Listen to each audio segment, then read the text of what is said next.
नमस्कार दोस्तों, स्वागत है आपका अपना ही यूट्यूब चैनल टुडे एग्जाम पर। दोस्तों, जैसा कि 57 क्लास की जो आपका सीरीज चलाई जा रही थी, इसके तहत ये 55वीं वीडियो आप लोगों के लिए। देखिए, मजाक मजाक में आज 55वीं वीडियो पे हम पहुंच गए हैं। ये जो है बहुत बड़ा लक्ष्य था मेरे लिए 57 क्लास अरेंज करा पाना, क्योंकि आप जानते हैं टाइम की काफ़ी सारी दिक्कत होती है। बीच में जो एनालिसिस होती है उनको भी करवाता हूँ रेगुलर, है ना। तो आज हम मात्र 2 कदम पीछे रह गए हैं और मैं चाहूँगा कि कल जो है आपको 2 वीडियो प्रोवाइड करा के ये सीरीज को क्लोज कर दिया जाए, ताकि आने वाले जो एग्जाम्स है उसके ऊपर पार्टिकुलर सीरीज चलाया जाए। देखिए दोस्तों, जो भाई बंधु 25 रुपये में ये पीडीएफ खरीदे हैं हमारे 57 क्लास नोट, है ना, इसके अलावा, है ना, अगर अभी कोई एग्जाम नहीं दिए हैं और उनको लगता है कि भाई ये पीडीएफ अब किस एग्जाम के लिए अवेलेबल है, बहुत सारे बच्चे पूछते हैं व्हाट्सएप पे, तो मैं आपको बता दूं, ये जो आपकी 25 रुपये वाली हमारी 57 जो आप सीरीज वीडियो देख रहे हैं, इसके जो नोट है ये एवरग्रीन जो है आपका पीडीएफ है। एवरग्रीन सिलेबस कह सकते हैं इसे, जहां जहां जीके जीएस पूछे जाएंगे, खास करके टीसीएस पैटर्न के लिए रामबाण तो है ही। अगर किसी राज्य सरकार की, मान लीजिए उत्तर प्रदेश पुलिस की एग्जाम है, तो भाई मैंने एक चीज कहना है कि कोई भी स्टेट गवर्नमेंट की जो एग्जाम होती है उसके स्टेट से कुछ क्वेश्चन फिक्स होते हैं। जैसे 5, कहीं कहीं बिहार में 5 होते हैं, जैसे उत्तर प्रदेश में 5 से 10 होते हैं, है ना। तो वो क्वेश्चन कवर नहीं करा पाएंगे। बाद बाकी सभी क्वेश्चन के लिए आप बेझिझक हमारा पीडीएफ देखते रहिए दोस्तों। इसे आउट करने की सवाल ही नहीं आता। 2 से 3 साल तक आपके एग्जाम में खरे उतरेंगे, जैसे एमटीएस में 20+ क्वेश्चनों को मिला के खरे उतरा है ना भैया। तो ये 25 रुपया आपको किसी बड़ी इंस्टीट्यूट जो आपको 2500 में कोर्स अवेलेबल कराता है ना, उस पे भारी पड़ेगा और भारी पड़ा है, ठीक है। और आगे दिन में जब आप एग्जाम देंगे तो इसकी फायदा और भी अच्छे से समझेंगे। तो चलिए दोस्तों, शुरू करते हैं आज का ये वीडियो। कहने का मतलब है कि जो भाई बंधु पीडीएफ लिए हैं और ले रहे हैं, ये पीडीएफ सभी एग्जाम के लिए है। हालांकि मैं आने वाले समय में अलग एग्जाम के लिए अलग से कोर्स डिजाइन करूंगा, लेकिन ये जो है एवरग्रीन है। चलिए शुरू करते हैं, है ना। पहला जो हमारा प्रश्न है, FRBM एक्ट 2003 के अनुसार सरकार को सालाना कितनी स्टेटमेंट बनानी आवश्यक होती है। According to the FRBM act 2003, how many statements is the government required to make annually. तो भाई रिक्वायर्ड कितने हैं एनुअली FRBM के तहत एक्ट सरकार को बनाना, है ना। तो 3 जो है आपका स्टेटमेंट देना ही देना होता है सरकार को एनुअली, यानी सालाना FRBM एक्ट 2003 के अनुसार। देखिए, अगर आपसे कोई पूछे भाई ये सवाल को कई तरीके से पूछे जाते हैं। सबसे पहले तो ये पूछा जाता है कि FRBM एक्ट कब आया, है ना। तो FRBM एक्ट जो है ये 2003 में आया था। हालांकि ये 2004 से पूर्णतः प्रभाव में आया था, ये बात भी ध्यान रखेंगे, लेकिन एक्ट बना था 2003 में ही। इसके बाद इनसे जो दूसरा क्वेश्चन आपके एग्जामिनर ने हाल फिलहाल में पूछा, ये पूछा इसका फुल फॉर्म। इसका फुल फॉर्म क्या होता है? Physical responsibility and budget management. अब मैनेजमेंट से समझ ही रहे हैं ना, कोई भी चीज का मैनेजमेंट, तो ये बजट वगैरह पे निगरानी रखने के लिए जो है बनाया गया आपका FRBM, ठीक है भाई, अच्छे से चलाया जा सके सुचारू रूप से, इसके लिए यह जो 3 आपका स्टेटमेंट होती है इस FRBM एक्ट के थ्रू जो सरकार को जारी करना होता है एनुअली,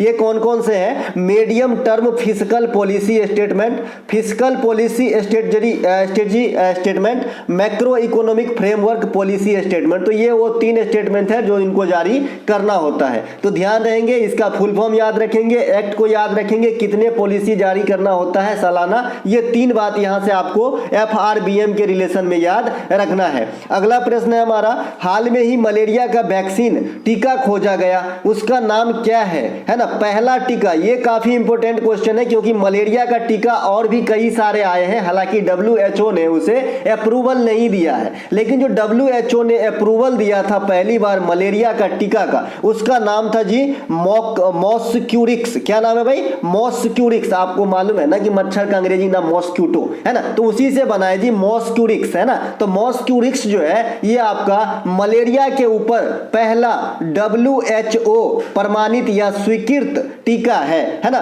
तो what is the name of the first malaria vaccine that has been discovered recently? तो ये आपको मॉस्क्यूरिक्स होगा। हालांकि इसके बाद में कई सारे आए हैं, है ना, लेकिन ये आपका पहला है। तो पहला पूछा जाएगा एग्जाम के अंदर। अभी तक इसे जो है एग्जाम में नहीं छपा है, लेकिन छपा जाएगा, क्योंकि जानते हैं जब मलेरिया से इतने इतने सारे क्वेश्चन आ सकते हैं कि भाई किससे होता है, किसके द्वारा फैलता है, कौन खोजा, क्या दवाई लगती है, क्या लक्षण है ना। तो भाई ये नहीं पूछा जा सकता कि इसके टीके का जो का नाम क्या है, 100% पूछा जा सकता है, ध्यान रखेंगे।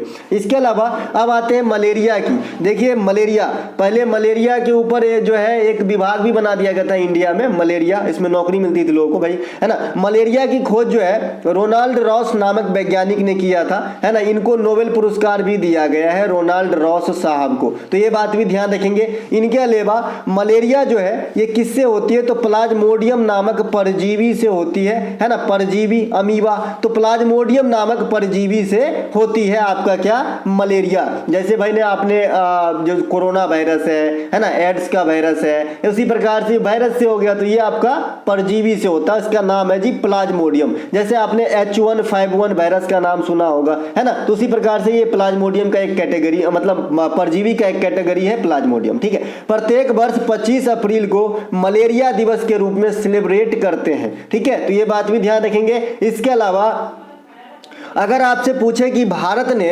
मलेरिया मुक्ति का लक्ष्य कब तक रखा है, इसे VVI करके रखेंगे, SSC का एक बहुत ही अच्छा नीति है और मेरे हिसाब से ये क्वेश्चन काफी इजी पड़ता है अपने लिए, याद भी इजी वे में हो जाता है। जैसे अभी आपसे पूछा गया था 2023 में कि भारत ने हर घर जल मिशन के थ्रू हर घर जल पहुंचाने का लक्ष्य कब तक रखा गया है ना, तो 2024 तक रखा गया है भाई, है ना, तो ये बात भी ध्यान रखेंगे। लेकिन एक चीज और मैंने आपको पहले ही बताया था कि भारत में कोई भी चीज का जो टाइम फिक्स होता है, खास करके सरकारी योजना में, उसको 100% इंक्रीज करना ही पड़ता है, क्योंकि इतने बड़े देश है ना, सुचारू रूप से जो है एक्यूरेट काम नहीं हो पाता। 20 लोग थोड़ी है कि खाना खिला के निपटा लो, है ना, यहाँ तो करोड़ों में है भाई, 142 करोड़ हो गए हम यूएनओ के अनुसार। हालांकि अभी 2011 की जनगणना का जो है डाटा नहीं आया है, तो अभी नहीं मानिएगा, लेकिन अगर एग्जाम में अगर आपसे इस समय भी पूछे ना कि यूएनओ के रिपोर्ट के अनुसार विश्व में सबसे अधिक जनसंख्या वाला देश कौन सा है, तो भारत मारिएगा, 142 करोड़ इन्होंने आका है, ठीक है। तो फिलहाल मैं जनसंख्या से इधर आ जाता हूं मलेरिया पे। तो मलेरिया 2030 तक भारत जो है मुक्त होने की लक्ष्य रखी है, 2024 तक हर घर जल पहुंचाने का लक्ष्य रखा गया है, हर घर जल मिशन के तहत। परजीवी से होने वाले अन्य बीमारियों में अगर आएंगे तो पैरिया, कालाजार, मलेरिया, पेचिस, सोने की बीमारी, ये सभी के सभी परजीवी से होने वाली जो है आपका बीमारी है। अगर इसे आप सूत्र में ले जाएंगे, मतलब ट्रिक में बनाएंगे, ट्रिक में, तो पापा काम पे सुततवा, है ना, पापा से हो जाएगा पैरिया, पैरिया मुंह से गंध आने वाली बीमारी होती है ना। इसके अलावा कालाजार, पेचिस, है ना, सूत से सोने की बीमारी, और अभी आपने देखा मौत से मलेरिया, ठीक है। तो ये सब हो जाएगा आपका परजीवी से होने वाली बीमारियां। अच्छा, मलेरिया का जो वाहक है वो भी आपके बहुत पूछते हैं, तो मादा एनीफिलीज कर लीजिएगा, यहाँ पे मैं नहीं लिख पाया, है ना। मादा एनीफिलीज मच्छर जो है ये आपका मलेरिया एनीफिलीज, ये एनीफिलीज जो है मादा वाला, लेडीज वाला, ये जो है आपका मलेरिया का वाहक है। इसी प्रकार से एक और मच्छर होते हैं ईडीस इजिप्टी, जो डेंगू रोग के जो है वाहक होते हैं, चिकुनगुनिया रोग के वाहक होते हैं, तो इन्हें भी ध्यान रखेंगे। इसके अलावा बिरहोर लोक नृत्य किस राज्य की प्रमुख आदिवासी लोक नृत्य है? Birhor folk dance is the main tribal folk dance of which state? तो ये आपका झारखंड में बिरहोर लोक नृत्य होती है। आप लोग मुझे कमेंट करके बताएंगे कि जो 6 अर्थशास्त्रीय नृत्य है इंडिया के अंदर, तो झारखंड में इसे किस नाम से जानते हैं? ऑप्शन दे रहे हैं, पुरुलिया का छौ,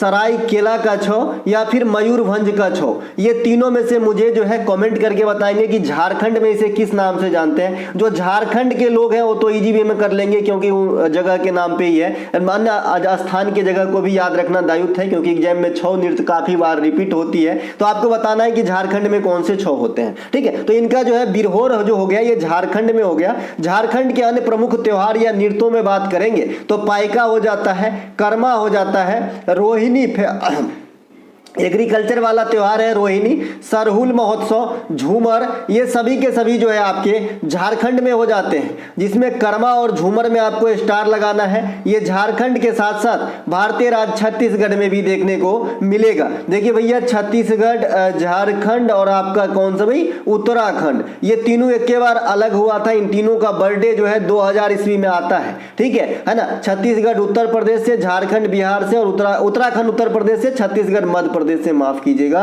और झारखंड बिहार से अलग हुआ था। झारखंड का विशेष आकर्षण में आएंगे तो पारसनाथ की चोटी, यहाँ पे आपका जैन तीर्थ स्थल है, समेत शिखर नाम है उनका, ठीक है भाई। इसके अलावा बाबा बैद्यनाथ धाम, कांवड़ लेके जाते हैं हजारों लाखों श्रद्धालु बाबा बैद्यनाथ धाम, है ना। इनके अलावा स्वर्ण रेखा नदी पे हुंडरू जलप्रपात, ये ध्यान रखेंगे। इसके अलावा जादूगोरा यूरेनियम की खान, झरिया कोयला की खान, सिंहभूम लोहा उत्पादन केंद्र, जमशेदपुर का जो प्लांट सिटी है, तो ये सभी के सभी जो है आपके झारखंड में आकर्षण बिंदु है। रांची का स्टेडियम है, ये भी रख लीजिएगा। तो ये सब झारखंड के जो है आपको प्रमुख आकर्षण का केंद्र है, इसे जरूर ध्यान रखेंगे। अगर बात करेंगे सबसे ज्यादा जो हम जानते हैं झारखंड को, ये संथाल विद्रोह के लिए भी जानते हैं, क्योंकि छोटा नागपुर के आसपास के पठारी इलाके में भी हुआ, तो इसमें झारखंड जो है इसका केंद्र बिंदु माना गया था, ठीक है भाई। झारखंड पहले बिहार में था ना, बिहार का दक्षिणी भाग है। इसके अलावा भारतीय लाह अनुसंधान केंद्र जो है ये झारखंड के रांची में स्थित है। देखिए कहीं कहीं लाह को लाख भी कहते हैं, तो कंफ्यूज नहीं होना है, लाख है ना, लाह और लाख दोनों सेम चीज है ये ना। इसे प्राकृतिक प्राकृतिक प्लास्टिक भी कहते हैं, नेचुरल प्लास्टिक कहा जाता है इस लाह को, है ना। लाह गांव घर में जो नई नवेली बच्चों की शादी होती है, लड़कियों की, लड़कियां ही पहनते चूड़ी भाई, लड़के तो पहनते नहीं, है ना। तो लाह के चूड़ी पहनते हैं, आप देखे होंगे, है ना। पीला कलर का रहता है, आग के पास ले जाइएगा उसका आकार बदल जाता है। इसके अलावा 1920 में प्रकाशित अखबार मूक नायक किसके द्वारा प्रकाशित किया गया था? By whom was the newspaper मूक नायक पब्लिश्ड इन 1920? तो मूक नायक अखबार के जो आपका संपादक थे ये आपका डॉक्टर भीमराव अंबेडकर साहब थे, तो इन्हें जरूर ध्यान रखेंगे। देखिए हाल फिलहाल के जो भी एग्जाम हुए उनमें स्वतंत्रता सेनानी से 3 आदमी को बहुत पूछा गया। एक तो भगत सिंह साहब को पूछा गया, भीमराव अंबेडकर साहब को पूछा गया और MK गांधी साहब को पूछा गया। तो इन तीनों के बारे में एक एक जानकारी मैं आपको प्रोवाइड करा दिया हूं, है ना, और आगामी दिन में भी कराते रहूंगा, क्योंकि बहुत सारे चीज मौखिक रूप से रिपीटेशन से ही मैं याद करा देता हूं आपको, जैसा कि आप भी जानते होंगे, क्योंकि ये जो है आपके एग्जाम में बोनस के नंबर होते हैं जी, ठीक है। डॉक्टर भीमराव अंबेडकर जो है ना, डॉक्टर भीमराव अंबेडकर के द्वारा किया गया प्रमुख कार्यों में से 1927 मंदिर प्रवेश आंदोलन, ये आपका MTS में आया भी था। 1930 अखिल भारतीय दलित वर्ग समिति का गठन, है ना। 1930, 1931 और 1932 ये 3 साल 3 राउंड टेबल का साल है, गोलमेज सम्मेलन का साल है, क्योंकि 3 हुआ था, तीनों इंग्लैंड में हुआ था। और उस समय इंग्लैंड के जो प्रधानमंत्री थे ये भी आपसे पूछा गया है, रैमजे मैकडोनाल्ड है। और यही रैमजे मैकडोनाल्ड जो है भारत को लालच मतलब झांसा देने के लिए, लालच दिखाने के लिए, है ना, मैकडोनाल्ड का जो आपका सांप्रदायिक पंचाट है उस पे मतलब उसे स्वीकार करने के लिए गांधी जी वगैरह को कहे थे, लेकिन नहीं माने, है ना, क्योंकि और भी ये राज करना चाहता था फूट डाल के, वैसे ही कम नहीं किए थे, ठीक है भाई। इसके अलावा तीनों गोलमेज सम्मेलन में भाग लेना, ये काम कौन किए थे? तो भीमराव अंबेडकर साहब। अगर आपसे पूछता है कि गांधी जी कौन से गोलमेज सम्मेलन में भाग लिए, तो सेकंड वाला में। 1932 गांधी जी के साथ पूना समझौता भी किए थे आपका कौन? भीमराव अंबेडकर साहब। इसके अलावा संविधान का निर्माता भी कहा जाता है भीमराव अंबेडकर साहब को। इसके अलावा जो भीमराव अंबेडकर साहब से नए क्वेश्चन बने, ये कौन सा क्वेश्चन बने भाई कि स्टेच्यू ऑफ नॉलेज जो है ये कहां पर स्थित है? तो स्टेच्यू ऑफ नॉलेज जो है ये महाराष्ट्र के लातूर में है, लातूर में, और ये भीमराव अंबेडकर साहब की प्रतिमा है। तो ये भीमराव अंबेडकर साहब से नया क्वेश्चन जनरेट हुआ, तो इन्हें भी ध्यान रखेंगे। भीमराव अंबेडकर भारतीय संविधान के निर्माता कहे जाते हैं। भीमराव अंबेडकर की प्रमुख पुस्तकों में वेटिंग फॉर वीजा सबसे प्रमुख है, तो इन्हें जरूर ध्यान रखें। इनके अलावा भीमराव अंबेडकर ने आर्टिकल 32 को, यानी संविधान के जो आर्टिकल 32 जो मौलिक अधिकार फंडामेंटल राइट के थ्रू दिया जाता है, इसे संविधान का आत्मा माना है ना। भीमराव अंबेडकर प्रारूप समिति के भी अध्यक्ष थे कई दफा, तो ये क्वेश्चन पूछे गए हैं कि प्रारूप समिति में कितने सदस्य थे, तो आपको बताना है 7, जो 6+1 थे। 1 कौन? भीमराव अंबेडकर साहब, और 6 कौन थे? अन्य सदस्य थे। तो 6 को जो अन्य सदस्य थे उनमें मैं आपको बता दिया हूं कि अधिकांश सदस्य का नाम जो है ना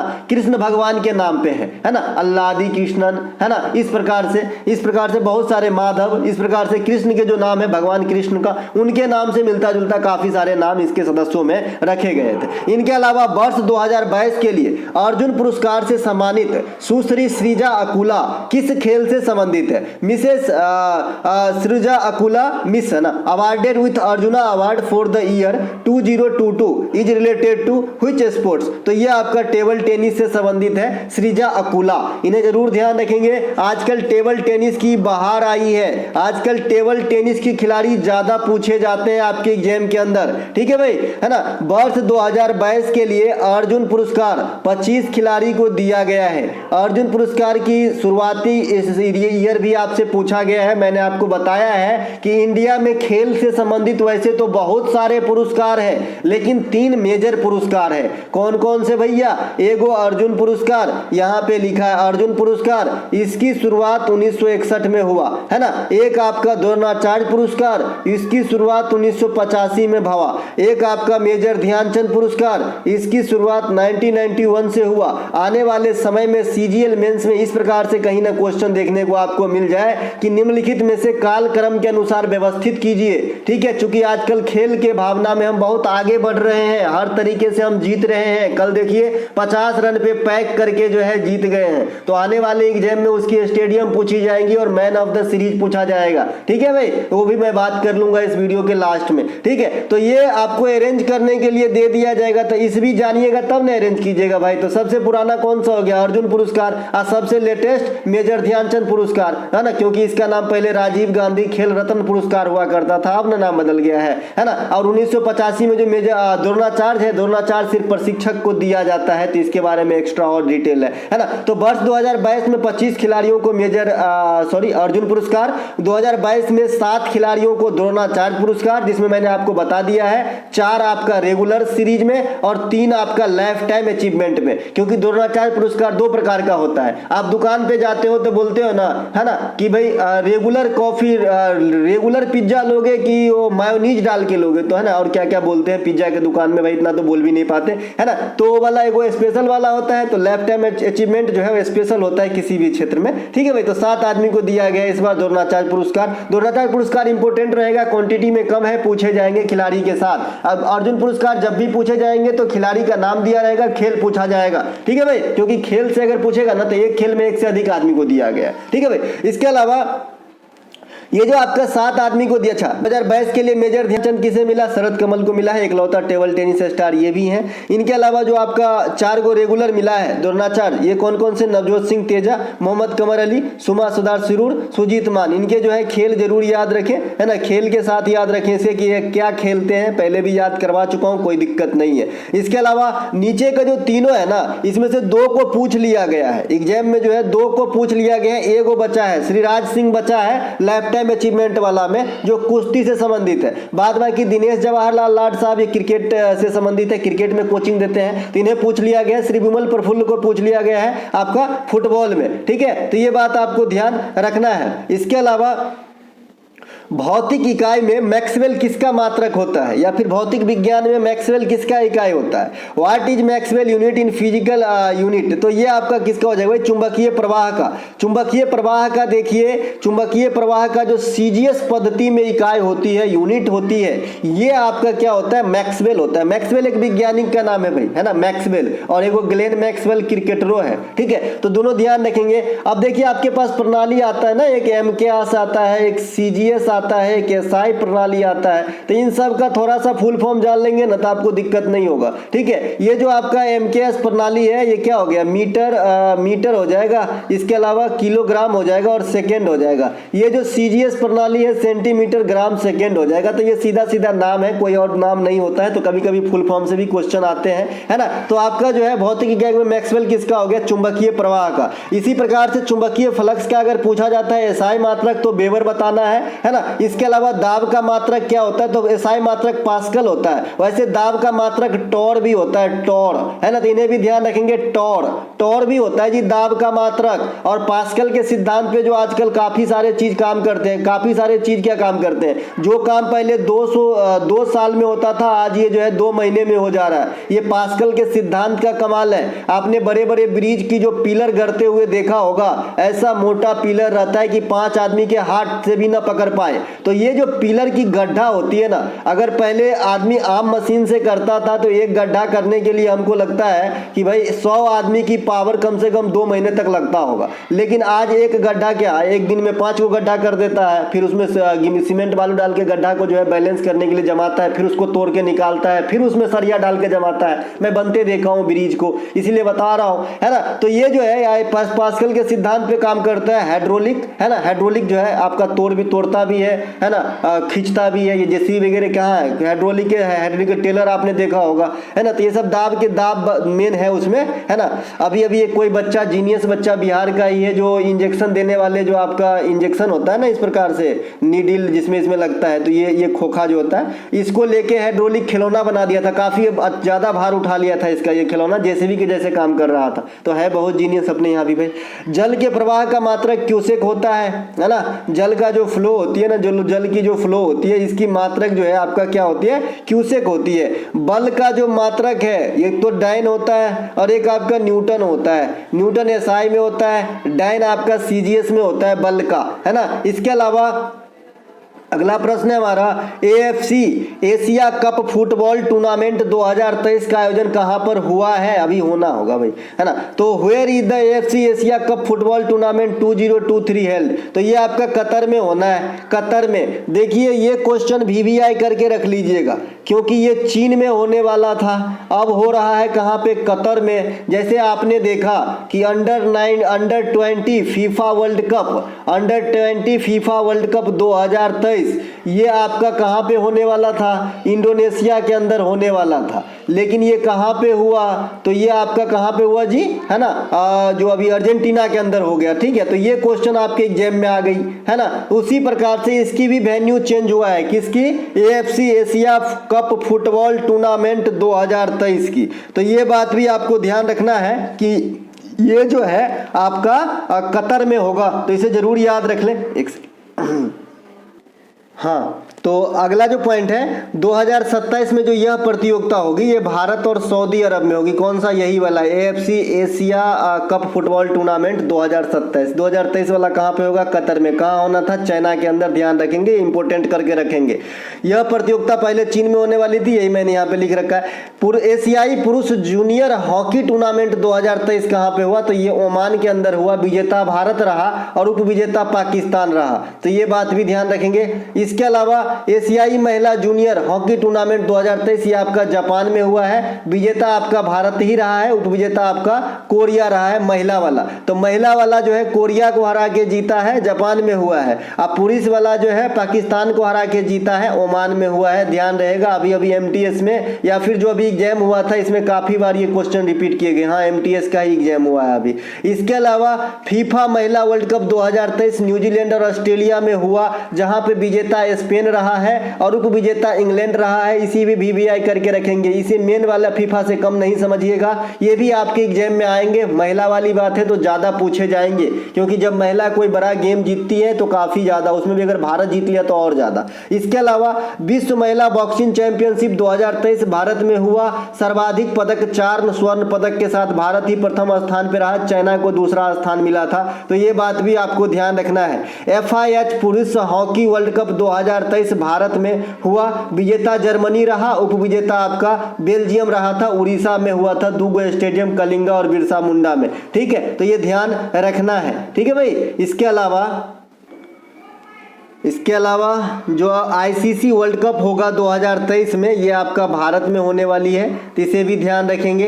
इसके अलावा अगला जो हमारा प्रश्न है, निम्नलिखित में से कौन सी एक घटना 1919 में घटित नहीं हुई थी। Which one of the following events didn't occur in 1919। तो ये आपका गांधी जी द्वारा चलाया गया खेरा सत्याग्रह, ये आपका 1918 में हुआ था, 1919 में नहीं हुआ था। यहाँ पे बहुत सारे चीज हो जाएंगे जो नहीं हुए हैं। फिलहाल मैंने एक आपको गांधी जी का जो खेरा सत्याग्रह है उसका एग्जाम्पल देके इस प्रश्न का आंसर दिया हूँ। ठीक है, खेरा सत्याग्रह आपका 1918 में गुजरात में हुआ था। अहमदाबाद सत्याग्रह भी 1918 में ही हुआ था, गुजरात में ही हुआ था। ठीक है, दोनों में जो है खेरा वाला जो है किसानी आंदोलन से था और जो अहमदाबाद वाला वो मिल मजदूरों के लिए था। ठीक है, इसके अलावा गांधी जी की गांधी इरा में मैंने आपको कई दफा ले गया है। 1893 गांधी जी का दक्षिण अफ्रीका जाना, 1915 लौटना, 1917 में चंपारण सत्याग्रह करना, 1918 में खेरा सत्याग्रह करना, 1918 में ही अहमदाबाद सत्याग्रह करना,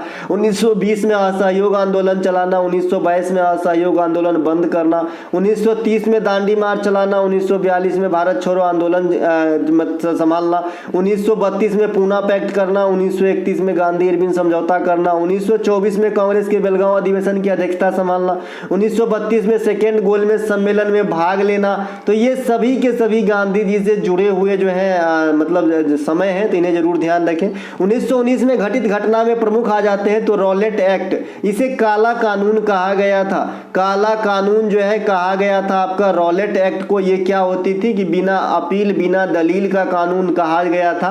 आप शक के दायरे में लेकर किसी को भी एरेस्ट कर सकते थे। ये एरेस्ट शब्द जो लाया ना, ये कहाँ से लाया पता है क्या आपको? आपने जॉली एलएलबी पिक्चर देखा होगा ना, जॉली एलएलबी एक पिक्चर आया था अक्षय कुमार का, उसमें जो बाबा रहते हैं जो कश्मीरी पंडित का रोल करते हैं ना, उसमें बोलते हैं एरेस्ट है ना, वहीं से लाया हो भैया। इसके अलावा जो आपका 1919 में हुआ था जालियांवाला बाग हत्याकांड, ये कब हुई थी? 13 अप्रैल 1919 को हुई थी ये नरसंहार। ये जालियांवाला बाग कहाँ पे है? ये आपका अमृतसर के अंदर है। मॉन्टेग्यू चेम्सफोर्ड योजना अधिनियम के ये कब आया था? 1919 में आया था।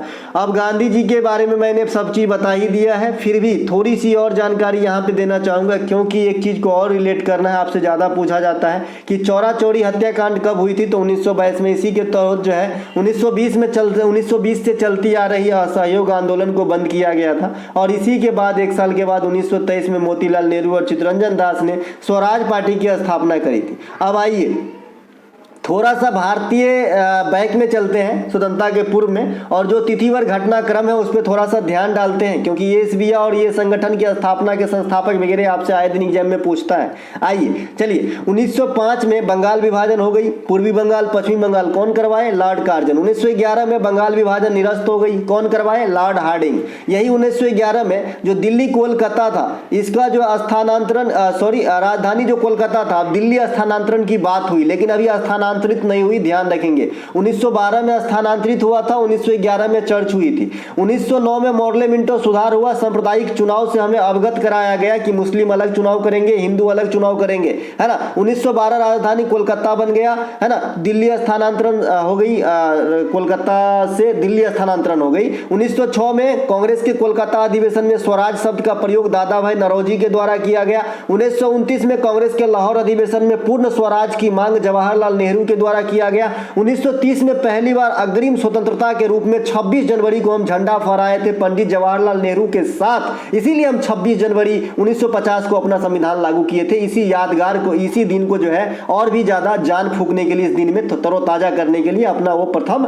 जो है कदम को। इसके अलावा 1935 में भारत सरकार अधिनियम बना, जो बाद में चलकर भारत के जो संविधान बना है ना, ये तो आपका कैबिनेट मिशन के संस्तुति पे ढांचा तैयार किया गया था। लेकिन अगर आपसे कोई पूछे कि संविधान में सबसे ज्यादा जो है कहां से समावेश किए गए हैं तथ्यों को, तो भारत सरकार अधिनियम 1935 के तथ्यों को, है ना। आप कह सकते हैं कि ये जो है एक, है ना, जैसे एल्बम रखते हैं ना, फोटो में, फोटो वाला एल्बम जो रखे रहते हैं उसमें खांचे में, तो ये खांचा का काम किया है। सब चीज बनी बनाई मिला, बस हमने वाश किया, थोड़ा बहुत चीजों को जोड़ा, थोड़ा मॉडिफाई किया, है ना। तो 1935 का जो अधिनियम है ये हमारे संविधान के निर्माण में काफी अहम योगदान निभाया है। ये मैं आपको इसलिए बता रहा हूं कि एग्जाम में कई बार आपको लालच देगा एग्जामिनर, है ना, कि भाई संविधान में जो है सबसे अधिक तत्व कहां से लिया गया है, तो यूएसए भी एक ऑप्शन रहेगा, क्योंकि यूएसए और इंग्लैंड से काफी सारे चीज लिए गए हैं संविधान में। तो बच्चे यूएसए टिक कर देते हैं, क्योंकि बहुत सारे चीजें गिनती करने के लिए कि यहां से लिए गए, इंग्लैंड से भी है ना। लेकिन एक अधिनियम होता है 1935 अधिनियम, एकदम सिंपल में लिखा रहेगा, इसे कोई नहीं टिक करता, तो इसे ही टिक करना है जब बात करें कि भाई सबसे अधिक तथ्य कहां से लिए गए। इसके अलावा हड़प्पा कालीन स्थल सनौली कहां स्थित है? Sanauli. Where is the Harappan period site Sanauli located? तो ये आपका उत्तर प्रदेश में है। आपने पंचायत श्री में फकोली गांव तो सुने होंगे, है ना, तो सनौली सुन लीजिए भैया। तो सनौली जो है ये आपके उत्तर प्रदेश में ही है, हालांकि फकोली भी उत्तर प्रदेश में ही है जो पंचायत में दिखाया गया, है ना। हड़प्पा कालीन स्थलों में सबसे पूर्व स्थित स्थल आलमगीरपुर स्थित, मतलब आलमगीरपुर जो है आपका हड़प्पा का सबसे पूर्वी साइट है, जो उत्तर प्रदेश में ही स्थित है। अब भैया ये मजाक में बताया हूं कि जो फकोली गांव है ये उत्तर प्रदेश में एग्जिस्ट भी करता है कि नहीं करता है, इसके बारे में कंफर्म नहीं हूं, क्योंकि पिक्चर एक अलग चीज होती है ना भाई। पिक्चरी दुनिया और रियल लाइफ में बहुत फर्क है ना। तो हो सकता है कि वो लोग अपने मन से ही कर दिया हो, है ना, हो सकता है।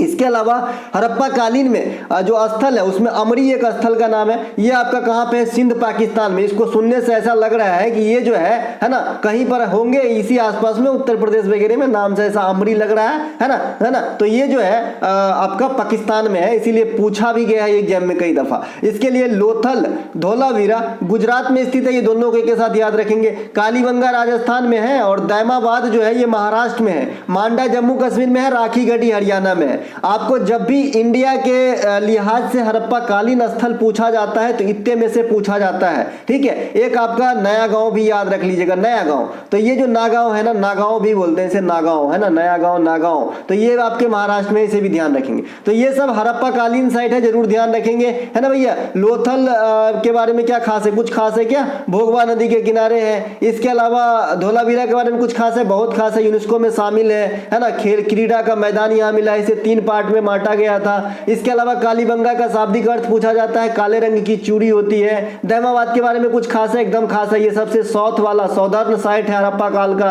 इसके अलावा जम्मू कश्मीर के मांडा, ये सबसे जो नॉर्दर्न साइट है। इसके अलावा राखीगढ़ी, ये भारत में सबसे बड़ी साइट है, चूंकि सबसे बड़ी साइट हड़प्पा काल का मोहनजोदारो है, लेकिन ये पाकिस्तान में है। तो भारत में कौन सा है? तो राखीगढ़ी है। तो ये बात भी आपको ध्यान रखना है। हड़प्पा कालीन स्थलों में बंदरगाह नगर की बात करें तो लोथल और सुरकोतदा है। लोथल इंडिया के अंदर, सुरकोतदा पाकिस्तान के अंदर है। इसके अलावा मेरी मेकिंग ऑफ द गोड्स, प्रमुख त्योहार किस भारतीय राज्य में बड़े धूमधाम से सेलिब्रेट किए जाते हैं? Merry making of the gods major festival are celebrated with great pomp in which Indian state? तो मणिपुर की त्योहार है ये, और आप भी जानते हैं, सभी जानते हैं, कई दफा एग्जाम में अटेंड किए होंगे। मेरी मेकिंग ऑफ द गोड्स लाय हरोवा को रिप्रेजेंट कर रहा है यहाँ पे, ठीक है। लाय हरोवा जो त्योहार होता है ना, यही ये क्वेश्चन है, समझ लीजिए, ठीक है। हॉर्नबिल को त्योहारों का त्योहार कहा जाता है, ये नागालैंड में मनाई जाती है। जो त्योहारों का उपनाम होता है ना, उसे भी जरूर ध्यान रखिए, आजकल एग्जामिनर वहां से भी क्वेश्चन पूछने लगा है। बतुकम्मा को फूलों का त्योहार कहा जाता है, जो तेलंगाना में मनाई जाती है ना। इसमें देवी गौरी की पूजा होती है, लेडीजों लोगों द्वारा फूल से गौरी बनाई जाती है।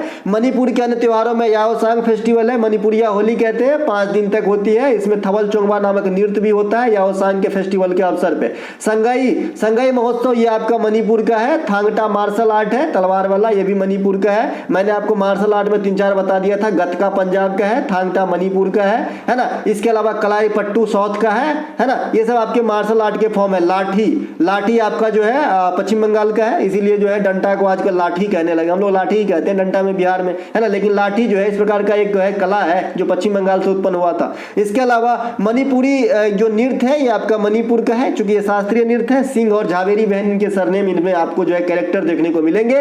इसके अलावा इसके दोनों के बारे में बता ही चुका हूं कि थवल चोंगबा कब होती है? याओसांग फेस्टिवल के अवसर पे होती है। अगला प्रश्न हमारा, राजकोषीय नीति का प्रमुख उद्देश्य में क्या क्या शामिल होता है?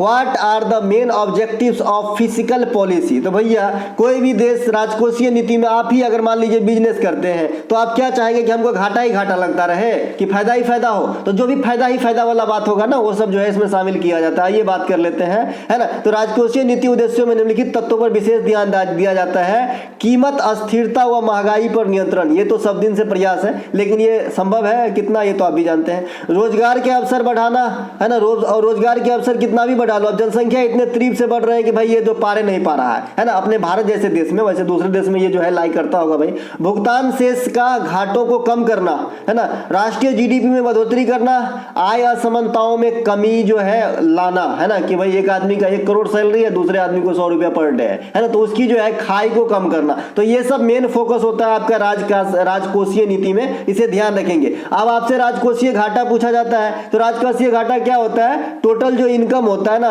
टोटल जो इनकम होता है ये आपका कम होता है किसके एवज में? टोटल एक्सपेंडिचर के एवज में। मतलब जितना खर्च होता है ये ज्यादा होता है और इनकम कम होता है। तो यही जो खर्च है इसमें से इनकम को घटा देते हैं, और जो हम हमारे माथे के ऊपर थोपाता है कि इतना ज्यादा खर्च हो गया, तो यही आपका राजकोषीय घाटा है, ठीक है। तो ये ध्यान रखेंगे। इसके अलावा सितंबर 2023 में, है ना, रेलवे बोर्ड के प्रथम महिला अध्यक्ष के रूप में किसे चुना गया है? हालांकि ये कल के एग्जाम में क्वेश्चन नहीं आएगा, लेकिन 1 महीने के बाद जो एग्जाम होगा ना, इसमें एक क्वेश्चन धड़ल्ले पहले से छपेंगे, क्योंकि इतिहास गवाह है कि जब भी रेल के बोर्ड के है ना अध्यक्ष वगैरह की चेंजेस आई है, आपसे एग्जाम में क्वेश्चन छपी हुई मिली है। मैंने अश्विनी लोहानी साहब का क्वेश्चन देखा एग्जाम में आया, फिर मैंने लाहौटी साहब का क्वेश्चन देखा है ना, फिर मैंने वीके यादव साहब का क्वेश्चन देखा। तो इस प्रकार से जो रेलवे के चीफ पर्सन होते हैं उनसे क्वेश्चन जरूर आते हैं एग्जाम के अंदर, ठीक है। तो इन मैडम से भी क्वेश्चन आएंगे, who was elected as the first women chairman, उसमें भी क्या ये पहली महिला है, ये तो और भी बड़ी बात है भाई, ऑफ द सेंट्रल बोर्ड इन सितंबर 2023 है ना, द रेलवे बोर्ड, माफ कीजिएगा। तो ये जया वर्मा सिन्हा है ना मैडम का ये तस्वीर है ना, वेलकम मैडम रेलवे में भैया। तो ये जो है रेलवे बोर्ड के नई जो है अध्यक्षा बनी है आपका जया वर्मा सिन्हा जी, इन्हें भी ध्यान रखेंगे। ये आपके एग्जाम जो होंगे 10-15 दिन के बाद या 1 महीने के बाद उस एग्जाम में ये डायरेक्ट देखने को मिलेगा। एक क्वेश्चन अगर इससे स्टैटिक्स फॉर्म में पूछना चाहे तो भाई रेलवे बोर्ड का गठन कब हुआ था, 1905 में हुआ था, तो ये बात भी आपको ध्यान रखना है। अगर और भी थोड़ा डीप में जाके बात करें तो रेलवे बोर्ड के प्रथम अध्यक्ष स्वतंत्रता के बाद किसने संभाले थे, तो भाई फतेह चंद FC बधवार, तो इसे भी ध्यान रखेंगे। वैसे तो पहले जब 1905 में हुआ था है ना, तो 1920, 21, 22 में जो है आपका अंग्रेजी आया था पहली बार, तो ये तो अलग बात होगी, लेकिन स्वतंत्रता की बात करेंगे तो फतेह चंद बधवार हो जाएगा। इसके अलावा जया वर्मा रेलवे बोर्ड की 46वें नंबर के अध्यक्ष हैं, इसे जो है लाहौटी सर का स्थान लिए हैं, एक के लाहौटी सर का, इसे भी ध्यान रखेंगे, ठीक है भाई। इसके अलावा भारतीय ओलंपिक समिति में भी प्रथम महिला अध्यक्षा बैठी है अभी PT उषा है ना, उड़न परी पयोली एक्सप्रेस, तो इन्हें भी जरूर ध्यान रखेंगे, गोल्डन गर्ल। इसके अलावा steel authority of India limited के प्रथम महिला अध्यक्ष सोमा मंडल बनी थी, तो इसे भी ध्यान रखेंगे।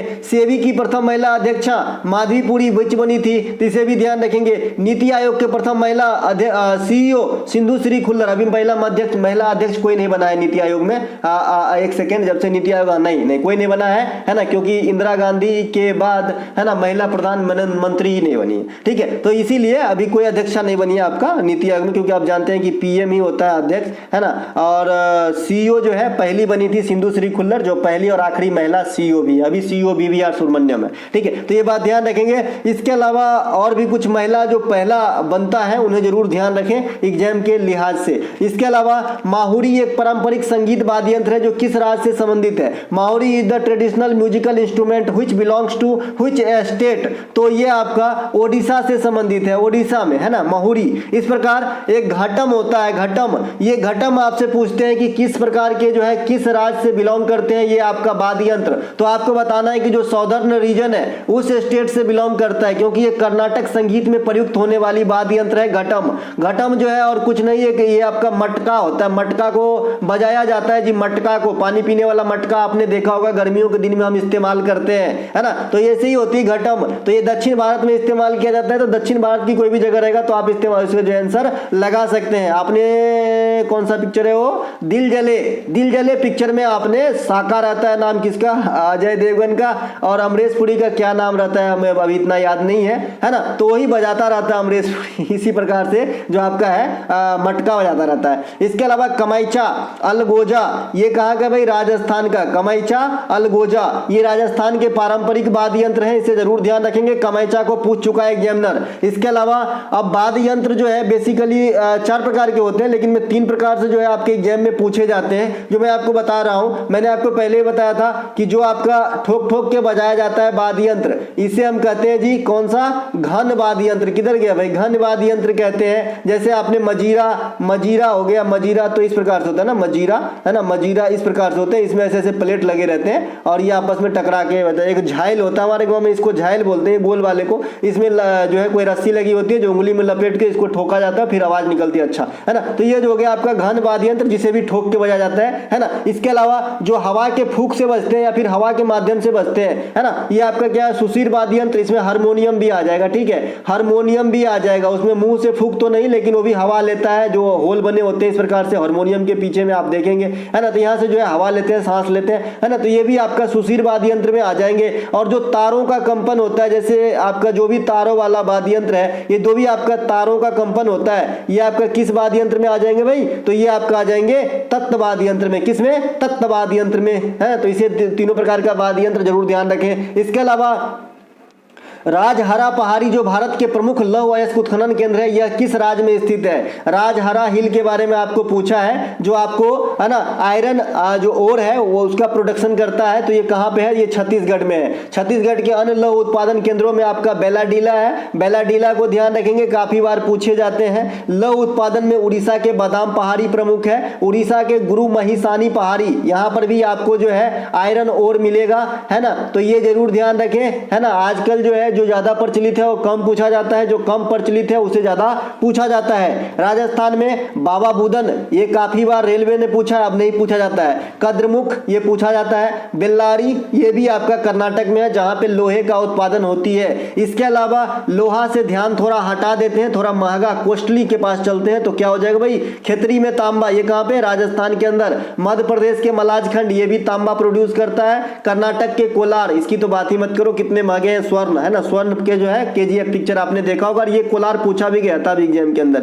नवेली लिग्नाइट, ये कहां पे है? तमिलनाडु में है। नवेली लिग्नाइट भंडार। नवेली लिग्नाइट क्या है भाई? लिग्नाइट, नवेली जगह का नाम है। लिग्नाइट क्या है? लिग्नाइट है कोयला, है ना भाई। लिग्नाइट, एंथ्रासाइट, है ना, बिटुमिनस, इस प्रकार के कोयला होते हैं। इसके अलावा लिग्नाइट कोयला का एक प्रमुख प्रकार है, मैंने यहाँ पे आपको लिख दिया है। इसके अलावा क्रिकेट के पुरुष एशिया कप 2023 के फाइनल, है ना, ये आपके किस स्टेडियम में खेले गए हैं? ये कल वाली मैच की बात मैं कर रहा हूं, क्योंकि करना जरूरी है आने वाले समय के एग्जाम्स के लिए। In which stadium was the final match of cricket men's Asia cup 2023 played? तो ये प्रेमदासा स्टेडियम में खेला गया है। ये कहां पे भाई? प्रेमदासा, नाम से स्पष्ट है। तो ये आपका कोलंबो में है। आपने श्रीलंका में ऐसे नाम कई बार सुना होगा, जैसे एक एम्पायर का नाम है उपाली धर्मदासा, है ना भाई, उपाली धर्मदासा, तो ऐसे ही नाम होते हैं, है ना। तो प्रेमदासा ये कहां पे? कोलंबो में, है ना। यह भारत की 8वीं बार एशिया कप पर विजय है। लेकिन यहाँ पे एक चीज जरूर याद रहे, ये एग्जामिनर क्वेश्चन इतना जल्दी आपको नहीं दे देगा कि कितनी बार जो है एशिया कप पे विजय है।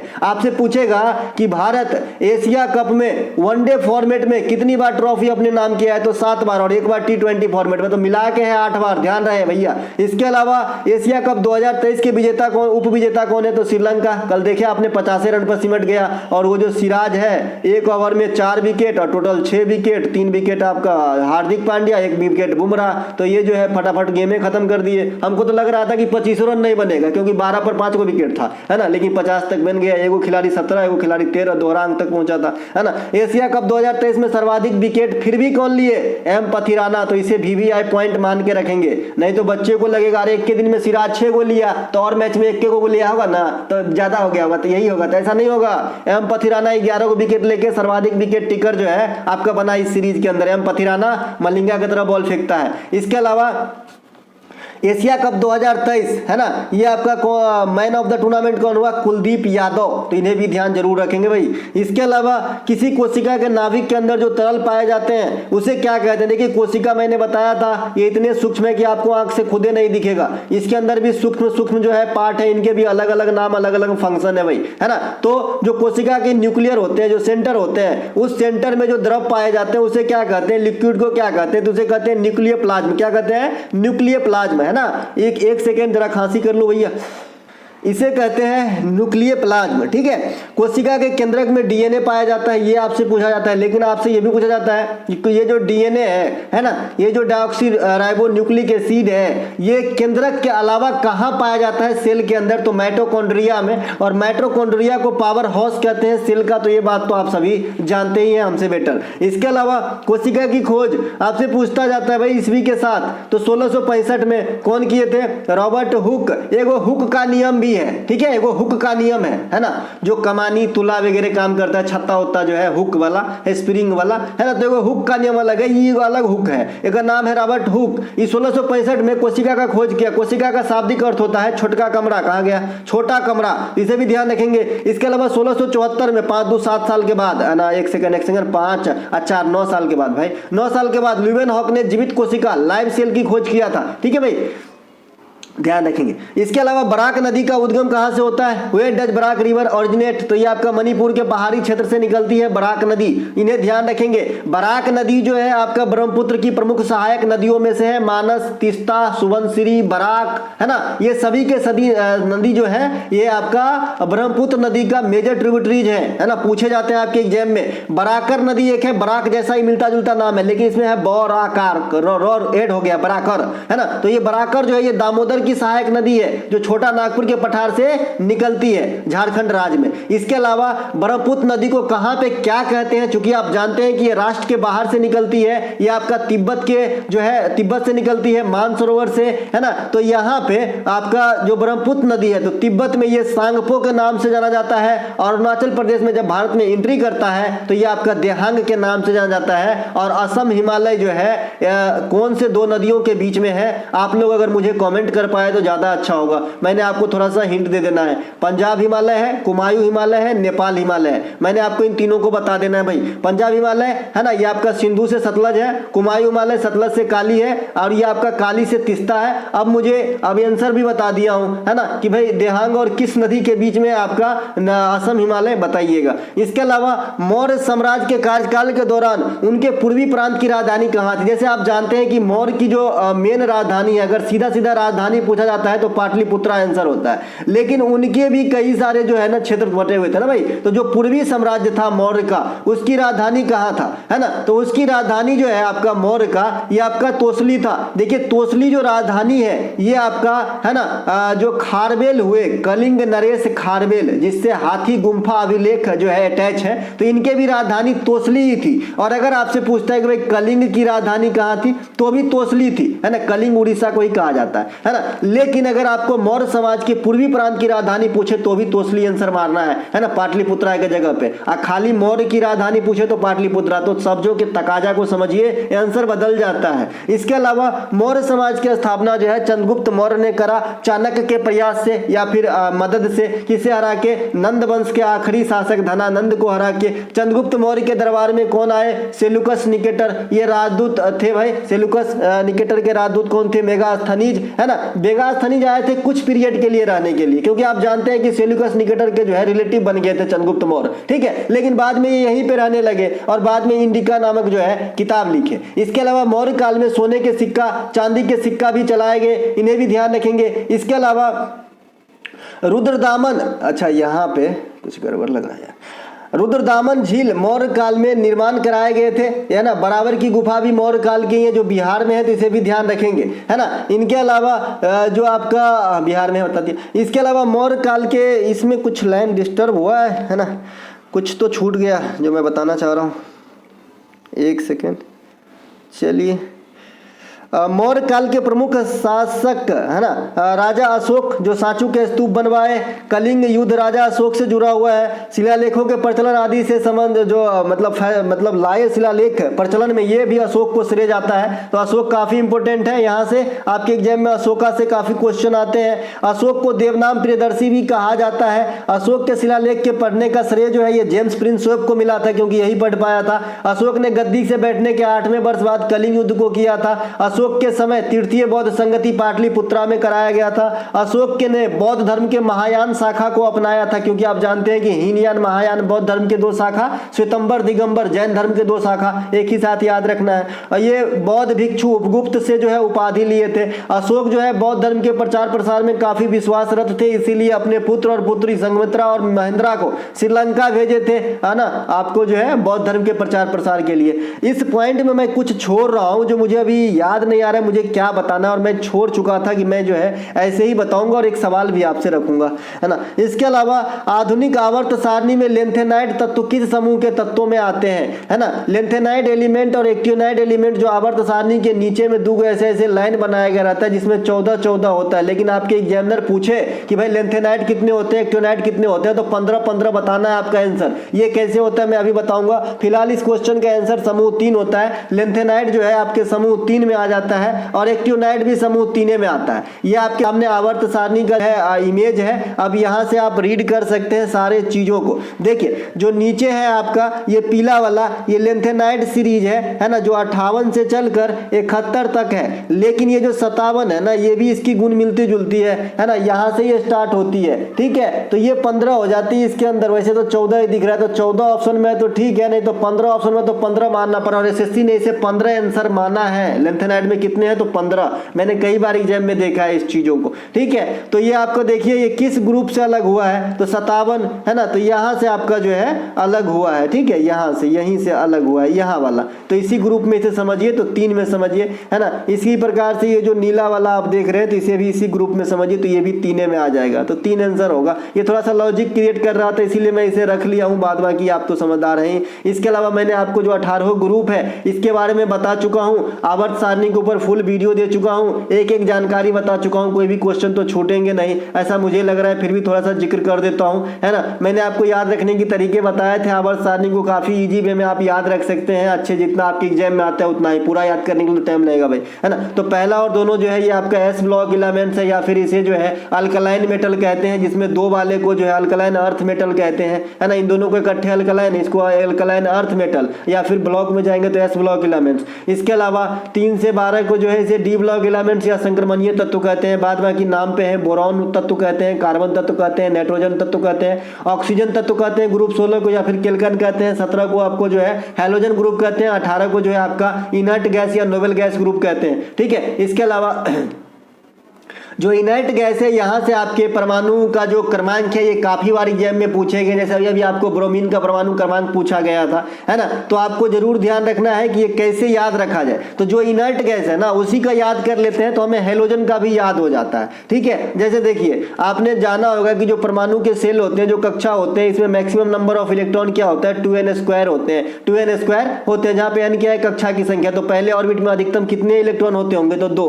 इसीलिए हीलियम पहला आ जाता है हमारा, तो हीलियम का परमाणु क्रमांक है 2। ठीक है, याद रखने की तरीके बता रहा हूं और कुछ नहीं है ना। 2 में 8 जोड़िए, क्योंकि दूसरे कक्षा में 8 इलेक्ट्रॉन होंगे, तो 8 और 10 है ना। तीसरे कक्षा में कितने होते हैं, फिर से आपको 8 जोड़ना है, 2 8 8, तीसरे कक्षा में 18 होते हैं है ना। तो भाई तीसरे हो गया 18 है ना। अब 18 दूनी की 36, चौथा हो गया आपका 36 KR है ना। अब 36 दूनी की तो 72 नहीं चलेगा ना, तो 18 तिया के 54 जेनॉन का है ना। इस प्रकार से आप ये चारों पांचों याद रख लेंगे। तो ये याद रखने से आपको क्या फायदा होता है कि जो मेन आपका हेलोजन है इसकी परमाणु क्रमांक आपको याद हो जाता है। ठीक है भाई, आपने 2 रख लिया हीलियम का, तो हीलियम के सामने में तो कुछ रहता ही नहीं है, तो इसे इससे रिलेशन में कुछ भी याद नहीं होगा। अब नियॉन का आपने रख लिया 10 याद, 2 8 10, तो इसके पीछे तो है ना फ्लोरीन ना, तो आपका 9 हो जाएगा है ना। आर्गन के पीछे क्लोरीन, तो 17 हो जाएगा, क्योंकि 18 आपने याद रख लिया है। तो ऐसे आप लॉजिक मिला सकते हैं याद रखने के लिए। मैं तो इन दोनों ग्रुप को ऐसे ही याद रखा हूं ताकि एग्जाम में कभी पूछे तो मेरा क्वेश्चन तो नहीं छूटता है ना भैया। जैसे अभी ब्रोमीन का लास्ट डेट में एमटीएस में पूछा था, लास्ट या सेकंड लास्ट डेट में। इसके अलावा नीति आयोग के रिपोर्ट 2021 के अनुसार देश में दूसरा सर्वाधिक कम गरीब राज्य कौन सा है, यानी आपसे पूछ रहा है कि दूसरा सबसे अमीर राज्य कौन सा है। ठीक है, क्योंकि दूसरा सबसे कम सर्वाधिक गरीब पूछ रहा है, तो गोवा हो जाएगा। सबसे गरीब जो है 2021 में नीति आयोग ने केरला को बताया है। केरला भाई हर चीज में टॉप पे है। अब गरीब में सबसे कम है मतलब सबसे अच्छा है ना। जनसंख्या जो आपका लिटरेसी रेट है, लिटरेसी रेट माफ कीजिएगा, ये सबसे अधिक है। लिंगानुपात जो सेक्स रेशियो है ये भी सबसे अधिक है। शिशु मृत्यु दर है ये भी सबसे कम है, तो सबसे कम होना अच्छा होता है, तो ये भी केरला है। तो पहला केरला नीति आयोग ने बोला कि सबसे गरीब है, और दूसरा स्थान गोवा का दिया है, तीसरा सिक्किम का, चौथा तमिलनाडु का, और पांचवा पंजाब का। यहां से मेरे को आए दिन में एक अच्छा क्वेश्चन दिख रहा है कि नीति आयोग ने 2021 रिपोर्ट के अनुसार किस जो है पूर्वी साइड के भारतीय राज्य को जो है अपने टॉप 5 में रखा है, तो सिक्किम को बताना है। ये मेरे लिए बहुत अच्छा क्वेश्चन बनेगा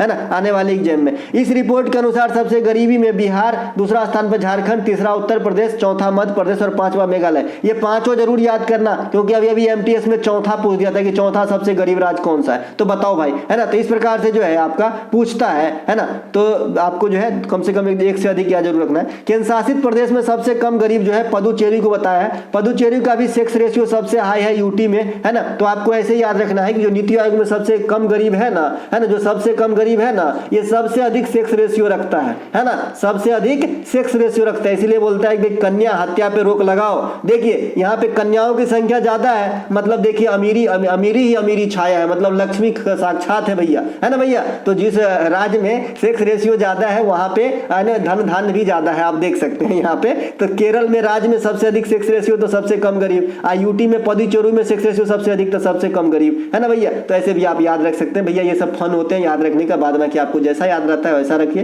क्योंकि जिंदगी आपकी है, सफल होंगे ना, है ना, तो जो है सब चीज मिट जाएंगे भैया। अच्छे दिन आएंगे तो आपको लगेगा ना कि ये जो मेहनत कर रहे थे वो तो कुछ नहीं कर रहे थे हम, है ना, क्योंकि यहाँ तक आने के लिए लोग बहुत बहुत मेहनत की है। अभी मैं आपको बता दूं, हमारे साथ एक जो है आदमी काम करते हैं, है ना, वो जो है आपका क्या क्या डिग्री नहीं किए हम ना, एलएलबी भी किए हैं, एलएलबी किए हैं, मतलब पूरा पार्ट तो नहीं किया लेकिन 2 साल किए हैं, और भी कई सारे डिग्री किए हैं। और मैं बता दूं कि जो है 50-60 हजार तो वैसे ही था, बताया है, वैसे बताने के लिए और भी होंगे उनके, क्योंकि उनको थोड़ा सा शर्म आ रहा था इतनी कि सब प्राइवेट नौकरी छोड़ के ना ग्रुप डी में आया है भाई, है ना। तो आप समझ सकते हैं सरकारी नौकरी की क्या महत्व है हमारे इंडिया के अंदर, है ना। तो पढ़िए अच्छे से, मिलेगी आज नहीं तो कल, लेकिन ये है कि आपको लगातार रहना होगा, फील्ड छोड़ के नहीं भागना होगा, निगेटिव बातें नहीं सोचना होगा, अपने कर्म पे हमेशा फोकस करना होगा।